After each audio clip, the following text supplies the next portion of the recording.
You look like you belong in someone's basement. Sorry for any issues with this post as I am on mobile. So this happened to my mom maybe 3 years ago. My mom is now passed away but she was maybe 40 at the time. She was a very pretty woman, looked young for her age. She often had total strangers propose to her. Everyone was pretty much obsessed with her. That being said, she was no stranger to dealing with creeps.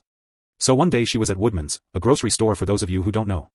It wasn't really in a bad area but was close to a bad area and was right off the freeway so it could be kind of sketchy. She always told me she didn't want me going there alone, especially at night. When I would go with her at night I was not to leave her side, even though I was 18 to 20 years old at the time. So anyway she was there during the day, doing her grocery shopping alone. She noticed a man in the same aisle as her. He was looking at her and when she would turn to look at him he would look away and act like he was looking at something on the shelves. Honestly she didn't think much of it, as I mentioned she's dealt with her fair share of creeps. So she grabbed what she needed and moved on to another aisle. That is when she noticed him again, in the same aisle as her, doing the same thing.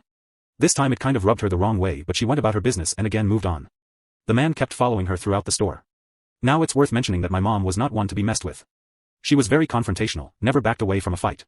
Has beaten the shit out of men, taken beatings from men, usually carried a weapon, etc. So as she's getting ready to check out he's still following her. Now she's pretty pissed off and didn't feel safe leaving. She alerted an employee who went to get a manager. My mom took this opportunity to tell him off saying something like, "Can I help you? What the F*** do you want?" He replied to her saying, "You look like the kind of girl who would look really good in someone's basement." At this point she was not only mad but absolutely terrified.